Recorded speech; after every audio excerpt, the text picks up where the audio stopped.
आखिर अमेरिका का क्यों फूटा गुस्सा अपने जिगरी दोस्त इजराइल पर? जानेंगे क्या है मामला। तो वहीं दूसरी तरफ भारत के विदेश कंपनियों के लिए खोला स्पेस सेक्टर का दरवाजा। जियोपॉलिटिक्स में जानने को बहुत कुछ मिलेगा, आइए जानते हैं इन खबरों को विस्तार से। भारत ने विदेश कंपनियों के लिए खोला स्पेस सेक्टर का दरवाजा। पूरी दुनिया भारत की तरफ भागना शुरू कर दिया। आपको बता दें, प्रधानमंत्री नरेंद्र मोदी सरकार ने सैटेलाइट निर्माण और लॉन्चिंग व्हीकल क्षेत्रों में निवेशकों को लुभाने के लिए अंतरिक्ष क्षेत्रों में प्रत्यक्ष विदेश नीति संशोधन कर सैटेलाइट निर्माण में 100% विदेश निवेश को मंजूरी देकर पूरी दुनिया को चौंका दिया है। माना जा रहा है कि स्पेस सेक्टर में लागू हुआ ये अमेरिकी मॉडल भारतीय स्पेस के बाजार के भविष्य को बदल देगा, क्योंकि अब इस नीति के कारण दुनिया की सबसे दिग्गज कंपनी कारोबारी एलन मस्क की स्पेस एक्स जैसी कंपनियों के लिए तथा ब्लू ओरिजिन, वर्जिन गैलेक्टिक जैसी विदेश कंपनियां भारत में बहुत ही मात्रा के साथ निवेश करेगी। हालांकि स्पेस सेक्टर में 100% एफडीआई के साथ टेस्ला प्रमुख एलन मस्क की यात्रा अचानक टल गई है।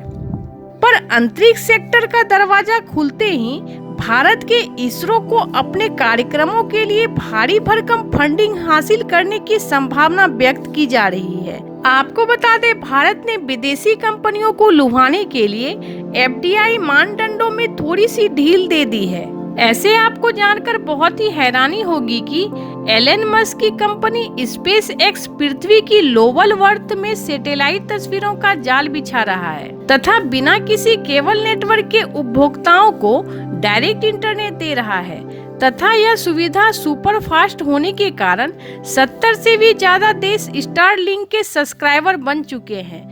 जैसे जैसे टेक्नोलॉजी का विकास हो रहा है, स्पेस सेक्टर कारोबार के लिए असीम संभावनाएं खोल रहा है तथा बिजनेस का सबसे विशालकाय सेक्टर बनने की ओर अग्रसर हो रहा है स्पेस। हालांकि स्पेस सेक्टर को प्राइवेट कंपनियों के लिए खोलना मोदी सरकार का फैसला नासा को देखते हुए किया गया है, जिससे आसानी पूर्वक फंड को जुटाने में एक नया रास्ता खुल जाएगा, जो किसी भी मिशन को संचालित करने में आसानी होगी।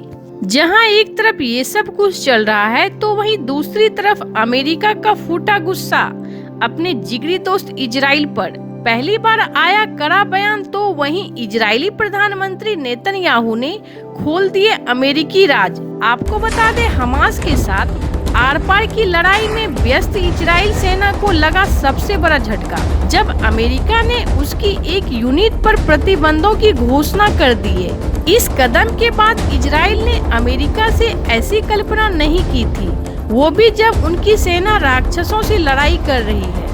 आपको बता दें, इजराइल का एक यूनिट जो काफी खतरनाक तरीके से फिलिस्तीनियों के खिलाफ कदम उठाते हुए बहुत बदनाम रही है। इस आईडीएफ की बदनाम यूनिट पर अमेरिका का लगा प्रतिबंध। इस यूनिट नेतजा येदुहा बटालियन, जो दिसंबर 2022 में वेस्ट बैंक से बाहर फिलिस्तीनियों के खिलाफ जुल्म की कई रिपोर्टों सामने आने के बाद अमेरिका का एक्शन हुआ शुरू।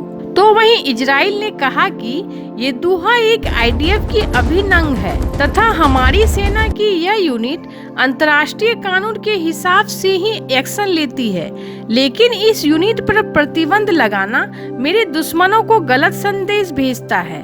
पर मैं अमेरिकी दोस्तों का बहुत सम्मान करते हैं, पर अपने स्वार्थ के लिए तथा कुछ वर्ग को खुश रखने के लिए इस तरह के प्रतिबंध का जोरदार आलोचना करते हैं। ऐसे इन सब मामलों में आपको क्या लगता है? आपकी क्या राय है? कमेंट कर जरूर बताएं। जल्द मिलते हैं अगले वीडियो में नई खबर के साथ।